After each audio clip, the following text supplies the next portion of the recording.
नमस्कार, बहुत बहुत स्वागत है आप सभी का सुमन हिंदी क्लासेज में। विविध गद्य विधाओं पर आज की चौथी वीडियो है। सभी प्रश्न घटना चक्र से हैं। मेरी वीडियो देखने वाले सभी भाई बहनों से मेरा निवेदन है कि वह 3 काम अवश्य करें। मेरी वीडियो को लाइक करें, शेयर करें और मेरे चैनल को सब्सक्राइब करें। तो चलिए देर न करते हुए शुरू करते हैं आज की क्लास। आज का पहला प्रश्न है, सूची 1 का मिलान सूची 2 से कीजिए और दिए गए कूट से सही उत्तर का चयन कीजिए। तो सूची 1 में है वाद हैं। नंबर 1 पर शुद्धाद्वैतवाद, अद्वैतवाद, विशिष्टाद्वैतवाद और द्वैतवाद। सूची 2 में है इनके संस्थापक आचार्यों का नाम बताना है। इसका मिलान करना है तो सीधे हम मिलान कर दे रहे हैं।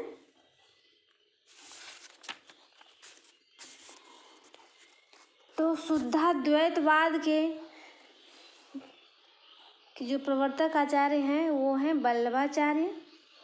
क्रम भी सही दिया गया है। अद्वैतवाद के हैं शंकराचार्य, विशिष्टाद्वैतवाद के हैं रामानुजाचार्य और द्वैतवाद के प्रवर्तक हैं माधवाचार्य। तो एक क्रम सही लगा हुआ है, यही क्रम में है यह। विकल्प में देखा जाए तो विकल्प सी इसका राइट आंसर हो जाएगा, ऑप्शन सी। अगला प्रश्न देख लेते हैं, द्वैतवाद किस आचार्य द्वारा प्रवर्तित संप्रदाय है? तो पिछले वाले प्रश्न से ही इसका उत्तर मिल जाएगा। तो द्वैतवाद किस आचार्य द्वारा परिवर्तित संप्रदाय है? तो द्वैतवाद के जो संस्थापक आचार्य हैं वो हैं मध्वाचार्य। तो इसका सही उत्तर हो जाएगा ऑप्शन डी, मध्वाचार्य। पिछले वाले प्रश्न से ही 4 प्रश्न तैयार हो जाएंगे।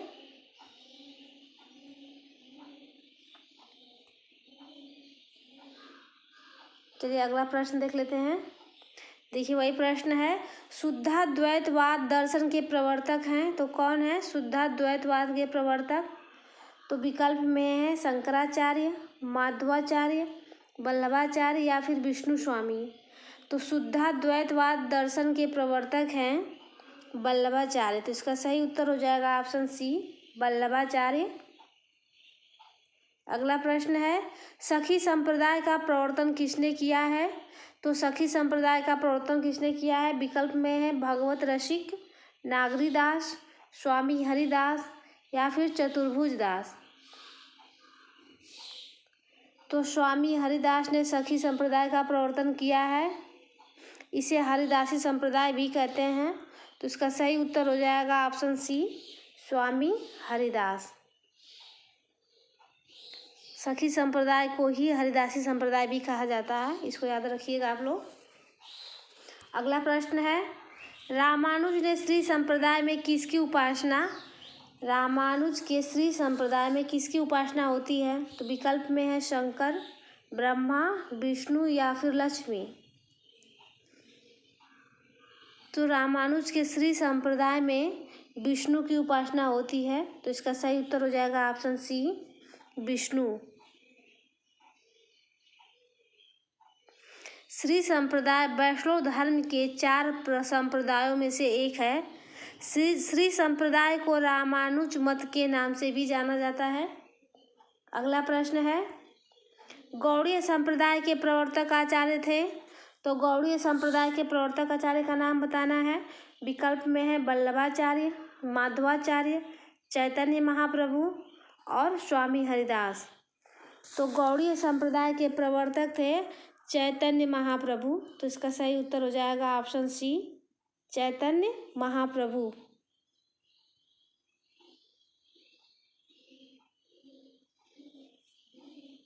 चैतन्य महाप्रभु का जन्म 1486 ईस्वी में बंगाल के नवद्वीप नामक स्थान पर हुआ था।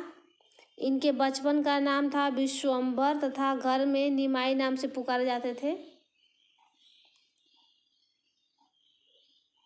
विश्वम्भर नाथ और घर में निमाई नाम से बुलाए जाते थे यह। अगला प्रश्न, इनमें से कौन सा जोड़ा सही है? सही बताना है। तो ऑप्शन में है श्री संप्रदाय माधवाचार्य, रुद्र संप्रदाय विष्णु स्वामी, सनकादिक संप्रदाय श्री हितजी, राधा वल्लभ संप्रदाय निम्बकाचार्य। तो सही जोड़ा कौन सा है इसमें? तो इसका सही उत्तर हो जाएगा ऑप्शन बी। रुद्र संप्रदाय के संस्थापक हैं विष्णु स्वामी, और सभी गलत हैं विकल्प। श्री संप्रदाय संबंध है रामानुजाचार्य से, ये रामानुजाचार्य हैं, मध्वाचार्य नहीं है, रामानुजाचार्य हैं श्री संप्रदाय के।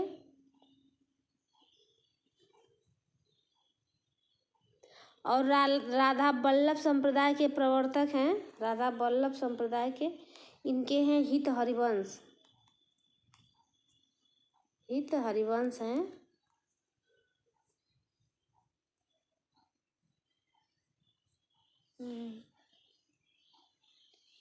अगला प्रश्न है, कविता के लिए खड़ी बोली के पक्ष में आंदोलन की शुरुआत की थी, किसने की थी?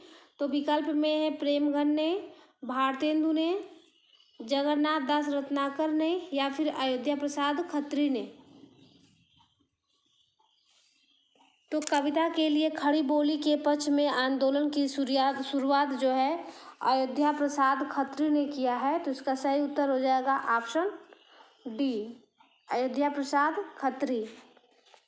अगला प्रश्न है, भारत में सबसे पहले पश्चिमी रंगमंच की स्थापना कहाँ हुई थी? तो विकल्प में है मुंबई, उज्जैन, बंगाल, या फिर कर्नाटक। भारत में सबसे पहले पश्चिमी रंगमंच की स्थापना, तो इसका सही उत्तर हो जाएगा ऑप्शन सी, बंगाल में हुई थी। अगला प्रश्न है, नाटक का अभिनय रंगमंच के जिस अगले स्थान पर होता है उसका नाम क्या है? तो विकल्प में है रंगपीठ, रंगशीर्ष, नेपथ्य, या मतवारिणी। तो कौन सा सही हो जाएगा?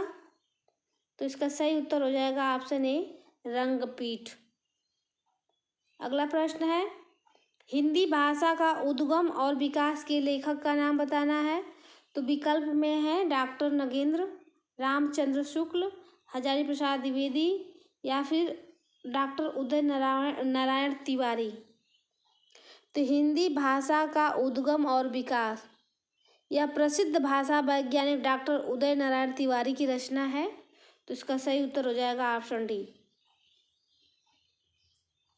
अगला प्रश्न है, रंगमंच पर पर्दे के पीछे का स्थान क्या कहलाता है? तो विकल्प में है पृष्ठमंच, दर्शक दीर्घा, नेपथ्य, कलाकार दीर्घा। तो इसका सही उत्तर क्या हो जाएगा? तो इसका सही उत्तर हो जाएगा ऑप्शन सी, नेपथ्य कहा जाता है, नेपथ्य।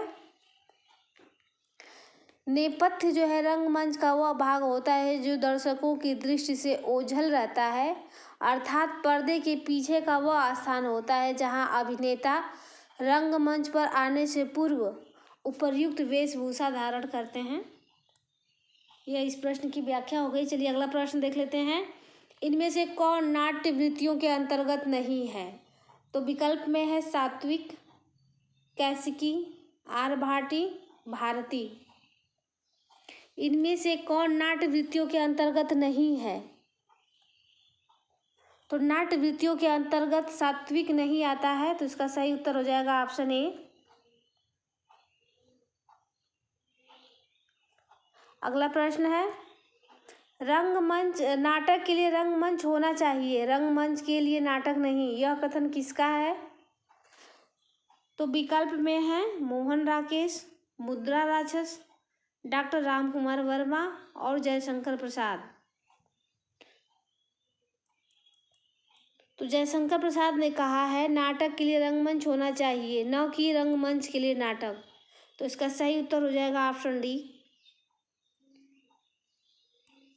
अगला प्रश्न है, 1965 में आयोजित कथा समारोह में को जेबी आलोचक कहा गया है। तो विकल्प में है मोहन राकेश, धनंजय वर्मा, मन्नू भंडारी, या फिर राजेंद्र यादव। तो कौन हो जाएगा? तो वर्ष 1965 में आयोजित कलकत्ता कथा समारोह में धनंजय वर्मा को जेबी आलोचक कहा गया है। तो इसका सही उत्तर हो जाएगा ऑप्शन बी, धनंजय वर्मा। अगला प्रश्न है, राजस्थानी परिवेश में प्रेम की निगूढ़ अभिव्यक्ति कहानी में हुई है, क्या हुई है? तो विकल्प में है गदल, मृग तृष्णा, कुत्ते की दुम और शैतान, धूल की आंधी।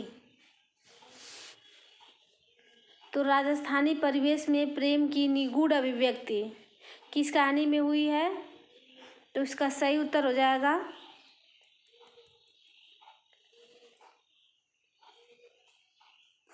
गदल।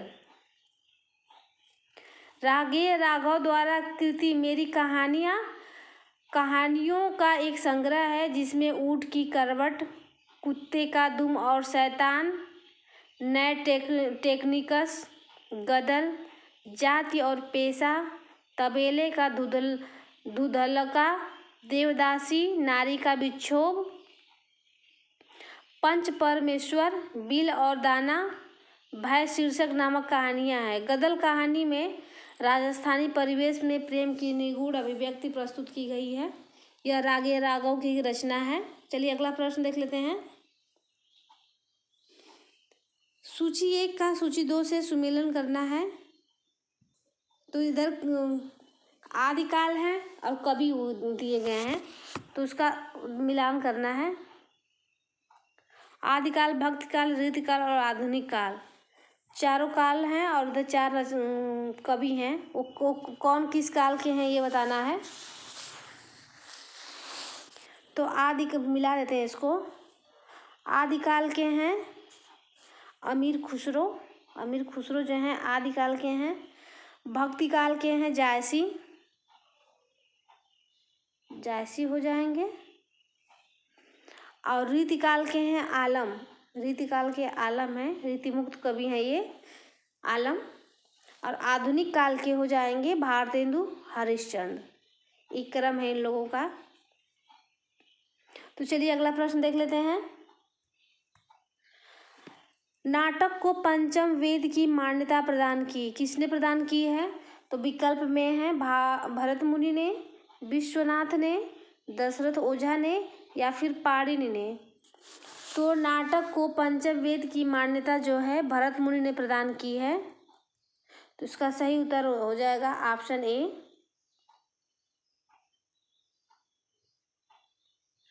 भरत मुनि ने अपने प्रसिद्ध ग्रंथ नाट्यशास्त्र को पंचम वेद की उपाधि दी है। चलिए अगला प्रश्न देख लेते हैं। नाट्यशास्त्र की दृष्टि से नाटक का तत्व है, क्या है वह? तो विकल्प में है अभिनेता, कथा वस्तु, रस या उपर्युक्त सभी। तो नाट्यशास्त्र की दृष्टि से नाटक का तत्व है, तो इसका सही उत्तर हो जाएगा ऑप्शन डी, उपर्युक्त सभी। अगला प्रश्न है, भारतीय नाट्य शास्त्र की दृष्टि से नाटक का मुख्य उद्देश्य है, तो क्या है? तो विकल्प में है व्यक्तित्व का परिशोधन, चरित्र चित्रण, दृश्यों का प्रस्तुतिकरण या फिर रसास्वादन। तो इसका सही उत्तर हो जाएगा ऑप्शन डी, रसास्वादन होता है। ऑप्शन डी इसका राइट आंसर हो जाएगा। आचार्य भरत ने लोक मंगल तथा रसास्वादन को नाटकों का मुख्य उद्देश्य माना है। अगला प्रश्न है, खंड काव्य की परिभाषा है, खंड काव्य की परिभाषा बताना है। 4 विकल्प दिया गया है इसमें कौन सा विकल्प सही होगा? तो विकल्प ए है किसी आदर्श पुरुष के जीवन के एक विशिष्ट अंग की मार्मिक कथा प्रस्तुति। ऑप्शन बी है किसी आदर्श पुरुष के संपूर्ण जीवन की कथा प्रस्तुति। ऑप्शन सी में है किसी मनुष्य के जीवन की काल्पनिक गद्य रचना, या फिर संपूर्ण नाटकीय रचना जिसमें मानव जीवन के किसी एक पक्ष की अभिव्यक्ति हो। तो खंड काव्य की परिभाषा बताना है। तो खंड काव्य में किसी आदर्श पुरुष के जीवन के एक विशिष्ट अंग की मार्मिक कथा प्रस्तुत की जाती है। तो इसका सही उत्तर हो जाएगा ऑप्शन ए। ऑप्शन ए इसका सही उत्तर हो जाएगा। अगला प्रश्न है, आगरा स्कूल बुक सोसाइटी की स्थापना हुई थी, कब हुई थी?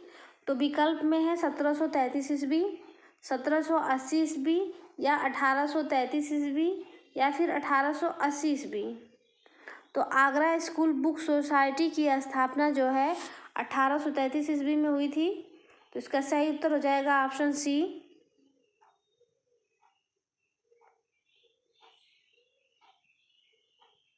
अगला प्रश्न है, ईसाई मिशनरियों का प्रधान केंद्र कौन था? तो विकल्प में है इलाहाबाद, दिल्ली, मुंबई या फिर श्रीरामपुर।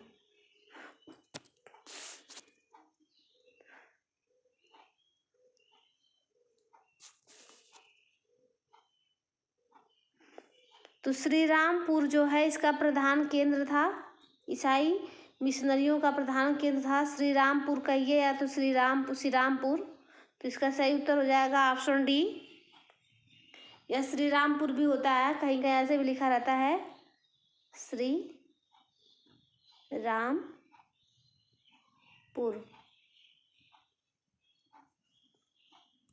चलिए अगला प्रश्न देख लेते हैं। निबंध को गद्य का निकष किस आलोचक ने माना है?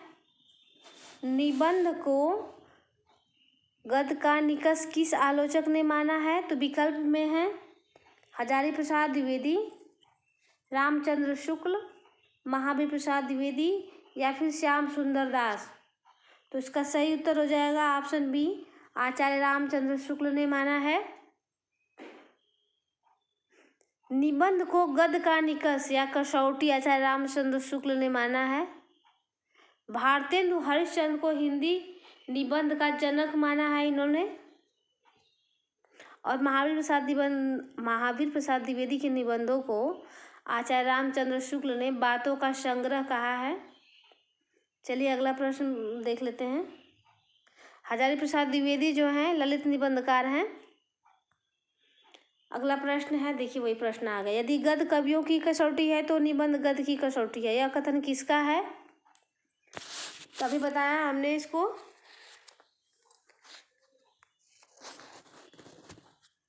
तो इसका सही उत्तर हो जाएगा ऑप्शन ए, रामचंद्र शुक्ल ने कहा है इसको। तो ऑप्शन ए इसका राइट आंसर हो जाएगा। अगला प्रश्न है, आत्माराम के छद्म नाम से आचार्य महावीर प्रसाद द्विवेदी की आलोचना की थी, किसने की थी? तो विकल्प में है बाबू श्याम सुंदर दास, बाबू बाल मुकुंद गुप्त, झाबरमल शर्मा या पंडित जगन्नाथ प्रसाद चतुर्वेदी। तो आत्माराम के छद्म नाम से महावीर प्रसाद द्विवेदी जी की आलोचना बाल मुकुंद गुप्त ने की थी। तो इसका सही उत्तर हो जाएगा ऑप्शन बी।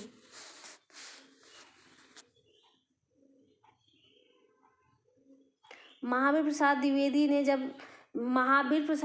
जी के प्रसिद्ध रचना भाषा और व्याकरण शीर्षक से लेख में इन्होंने अनिस्थिरता शब्द का प्रयोग किया था। तब बाबू बाल मुकुंद गुप्त ने आत्माराम के छद्म नाम से महावीर प्रसाद द्विवेदी की आलोचना किए थे। अनिस्थिरता शब्द पे इन्होंने शुरू किया था।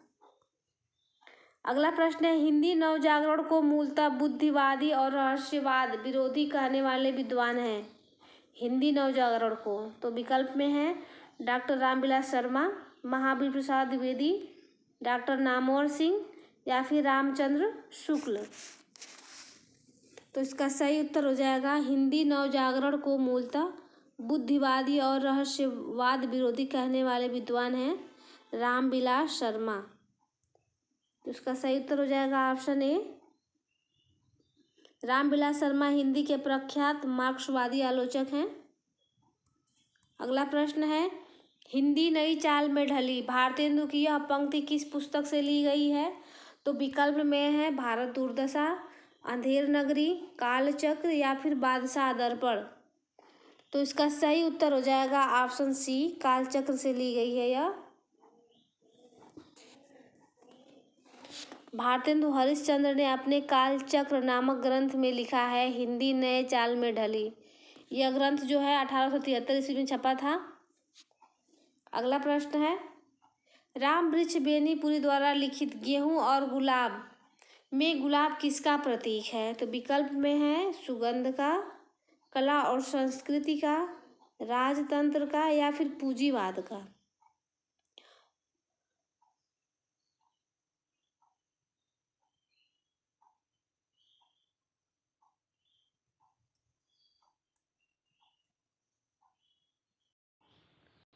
तो इसका सही उत्तर हो जाएगा ऑप्शन बी, कला और संस्कृति का प्रतीक है गुलाब। अगला प्रश्न है, हिंदी काव्य में मानसलवाद के प्रवर्तक माने जाते हैं, कौन माने जाते हैं? तो विकल्प में है रामेश्वर शुक्ल अंचल, हरिवंश राय बच्चन, सुमित्रानंदन पंत या फिर जयशंकर प्रसाद। तो हिंदी काव्य में मानसलवाद के प्रवर्तक माने जाते हैं रामेश्वर शुक्ल अंचल। तो इसका सही उत्तर हो जाएगा ऑप्शन ए, रामेश्वर शुक्ल अंचल। अगला प्रश्न है, भक्ति काल में गृहस्थ जीवन का जैसा सुंदर चित्रण सूरदास में मिलता है, वैसा ही आधुनिक काल के किस कवि में यह मिलता है? तो विकल्प में है हरिऔध, जगन्नाथ दास रत्नाकर, निराला या फिर मैथिली शरण गुप्त। तो किस में मिलता है यह? तो इसका सही उत्तर हो जाएगा ऑप्शन डी, मैथिली शरण गुप्त।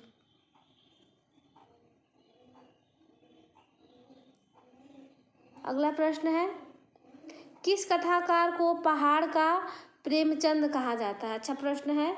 तो विकल्प में है विद्यासागर नौटियाल, शेखर जोशी, बटरोही, पंकज बिष्ट। तो इसका सही उत्तर हो जाएगा ऑप्शन ए, विद्यासागर नौटियाल को कहा जाता है। विद्यासागर नौटियाल का जन्म 1333 ईस्वी में टिहरी के माली देवल गांव में हुआ था, जो उत्तराखंड राज्य में है। इन्हें पहाड़ का प्रेमचंद इसलिए कहा जाता है क्योंकि इन्होंने प्रेमचंद की भांति ही कथा साहित्य में अपना अमूल्य योगदान दिया है। इनकी कुछ प्रमुख कहानियाँ उमर कैद, खच्चर फगड़ू नहीं होते, फट जा पंच धार, सुच्ची डोर, माटी खाए जनावरा इत्यादि, ये सब इनकी कहानियाँ हैं। अगला प्रश्न है, रामचंद्र वर्मा प्रसिद्ध हैं, किस लिए प्रसिद्ध हैं? विकल्प में है कवि के रूप में, आलोचक के रूप में, भाषाविद के रूप में या फिर कोशकार के रूप में। तो इसका सही उत्तर हो जाएगा ऑप्शन डी, कोशकार के रूप में प्रसिद्ध हैं। अगला प्रश्न है, आर्य समाज के संस्थापक हैं, तो आर्य समाज की स्थापना किसने की थी? तो विकल्प में है स्वामी विवेकानंद, महात्मा गांधी, केशव चंद्र सेन या फिर दयानंद सरस्वती। तो आर्य समाज की स्थापना दयानंद सरस्वती ने की थी सन 1875 ईस्वी मुंबई में। तो इसका सही उत्तर हो जाएगा ऑप्शन डी, दयानंद सरस्वती। कब की थी? 1875 में मुंबई में। दयानंद सरस्वती का वास्तविक नाम था मूल शंकर। अगला प्रश्न है, सत्यार्थ प्रकाश के लेखक का नाम बताना है। तो सत्यार्थ प्रकाश के लेखक का नाम बताना है, तो विकल्प में है स्वामी दयानंद, स्वामी श्रद्धानंद, स्वामी विवेकानंद या फिर केशव चंद्र सेन। तो स्वामी दयानंद सरस्वती की रचना है सत्यार्थ प्रकाश। तो इसका सही उत्तर हो जाएगा ऑप्शन ए।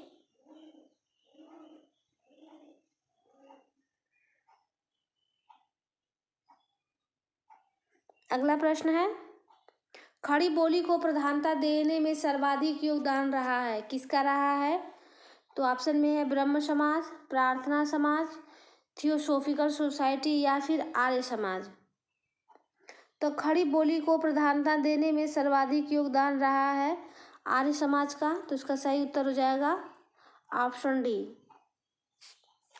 अगला प्रश्न है, हिंदी को आर्य भाषा का दर्जा देने वाले हैं, कौन है? तो आर्य भाषा का दर्जा देने वाले हैं स्वामी दयानंद सरस्वती। तो इसका सही उत्तर हो जाएगा ऑप्शन ए। अगला प्रश्न है, वियोगी हरि का वास्तविक नाम क्या है? तो वियोगी हरि का वास्तविक नाम बताना है। तो विकल्प में है हजारी प्रसाद द्विवेदी, हरि प्रसाद द्विवेदी, लल्लन प्रसाद व्यास या सुदामा प्रसाद। तो वियोगी हरि का वास्तविक नाम है हरिप्रसाद द्विवेदी। तो इसका सही उत्तर हो जाएगा ऑप्शन बी। वियोगी हरि जी का पूर्ण नाम है श्री हरिप्रसाद द्विवेदी। श्री हरिप्रसाद द्विवेदी। अगला प्रश्न है, इनमें से कौन सा कवि सतसईकार है? तो कौन है जो सतसई लिखा है? तो विकल्प में है केशव दास, पद्माकर, सियाराम शरण गुप्त या फिर वियोगी हरि। तो इसका सही उत्तर हो जाएगा ऑप्शन डी, वियोगी हरि हैं।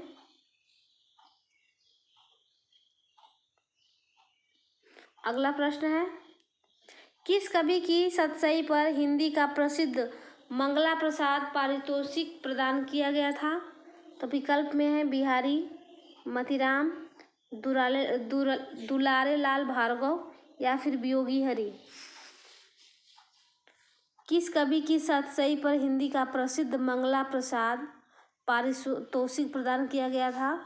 तो इसका सही उत्तर हो जाएगा ऑप्शन डी, वियोगी हरि को। अगला प्रश्न है, सतसई काव्य परंपरा को आगे बढ़ाने वालों में कौन है? तो विकल्प में है गया प्रसाद शुक्ल स्नेही, अयोध्या सिंह उपाध्याय हरिऔध, वियोगी हरि या फिर अनूप शर्मा। तो इसका सही उत्तर हो जाएगा सतसई काव्य परंपरा को आगे बढ़ाने वाले में है वियोगी हरि। वियोगी हरि ने वीर सतसई नामक ग्रंथ की रचना की थी। सतसई जो है मुक्तक काव्य की एक विशिष्ट विधा है। तो इसका सही उत्तर हो जाएगा ऑप्शन सी, वियोगी हरि।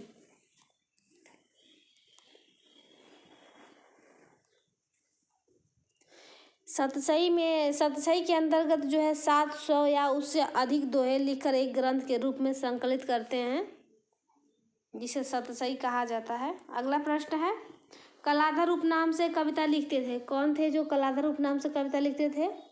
तो विकल्प में है भगवती चरण वर्मा, जयशंकर प्रसाद, मैथिली शरण गुप्त या फिर माखनलाल चतुर्वेदी।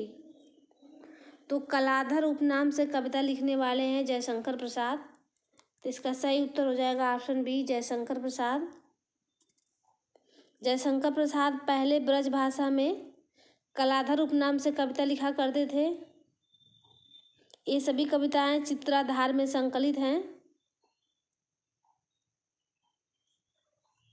अगला प्रश्न है, शैलेश मटियानी का पूरा नाम क्या है? तो शैलेश मटियानी का पूरा नाम बताना है। तो विकल्प में है रमेश, शैलेश, रमेश सिंह, मटियानी शैलेश या फिर मटियानी। तो शैलेश मटियानी का पूरा नाम है रमेश चंद्र सिंह मटियानी। इसका सही उत्तर हो जाएगा ऑप्शन सी। अगला प्रश्न है, साकेत में राम का चरित्र काव्य के द्वितीय श्रेणी के चरित्रों में परिगणित होने योग्य ही बन सका है। प्रस्तुत कथन किसका है? तो विकल्प में है रामचंद्र शुक्ल, गुलाब राय, नंद दुलारे वाजपेयी या फिर राम कुमार वर्मा। तो यह कथन किसका है? तो इसका सही उत्तर हो जाएगा ऑप्शन सी, नंद दुलारे वाजपेयी का है यह कथन। अगला प्रश्न है, साकेत मैथिली शरण गुप्त द्वारा रचित है। इसमें 12 सर्ग हैं जो महाकाव्य के अंतर्गत आता है। अगला प्रश्न है, शिवानी का वास्तविक नाम क्या है? तो शिवानी का वास्तविक नाम बताना है। तो विकल्प में है शिवानी, शिवानी पंत, शिवानी पांडे या फिर गौरा पंत। तो जो शिवानी है, शिवानी हिंदी के प्रसिद्ध उपन्यासकार थी, जो इनका वास्तविक नाम था गौरा पंत। तो इसका सही उत्तर हो जाएगा ऑप्शन डी, गौरा पंत। शिवानी इनका उपनाम है। अगला प्रश्न है, धर्म का प्रवाह कर्म, ज्ञान और भक्ति इन तीनों धाराओं में चलता है, यह इनमें से किसका कथन है? तो विकल्प में है आचार्य रामचंद्र शुक्ल, हजारी प्रसाद द्विवेदी, राम कुमार वर्मा या फिर डॉक्टर नगेंद्र। तो यह कथन आचार्य रामचंद्र शुक्ल का है। तो इसका सही उत्तर हो जाएगा ऑप्शन ए, आचार्य रामचंद्र शुक्ल। अगला प्रश्न है, त्रिशूल उपनाम किसका है? तो किसका है तो बताना है। विकल्प में है सुमित्रा नंदन पंत, रामधारी सिंह दिनकर, राम नरेश त्रिपाठी या फिर गया प्रसाद शुक्ल सनेही। तो किसका उपनाम है? तो गया प्रसाद शुक्ल सनेही का उपनाम त्रिशूल है। इनका सनेही भी उपनाम ही है। तो इसका सही उत्तर हो जाएगा ऑप्शन डी। अगला प्रश्न है, ब्रज कोकिल के नाम से प्रसिद्ध हैं। कौन है जो ब्रज कोकिल के नाम से प्रसिद्ध हैं? तो विकल्प में है हरिऔध, सत्यनारायण कविरत्न, श्रीधर पाठक या फिर रत्नाकर। तो ब्रज कोकिल नाम से प्रसिद्ध हैं सत्यनारायण कविरत्न। इसका सही उत्तर हो जाएगा ऑप्शन बी, सत्यनारायण कविरत्न। अगला प्रश्न है, एक भारतीय आत्मा किस कवि का उपनाम है? तो विकल्प में है सोहनलाल द्विवेदी, रामचरित उपाध्याय, मैथिली शरण गुप्त या फिर माखनलाल चतुर्वेदी। तो एक भारतीय आत्मा जो है माखनलाल चतुर्वेदी को कहा जाता है। तो इसका सही उत्तर हो जाएगा ऑप्शन डी, माखनलाल चतुर्वेदी। सरल भाषा और ओजपूर्ण भावनाओं के अनूठे हिंदी रचनाकार थे। इनकी रचनाओं में देश के प्रति गंभीर प्रेम और देश कल्याण के लिए आत्मोत्सर्ग की भावना दिखाई देती है। इनकी प्रसिद्ध कविता थी पुष्प की अभिलाषा।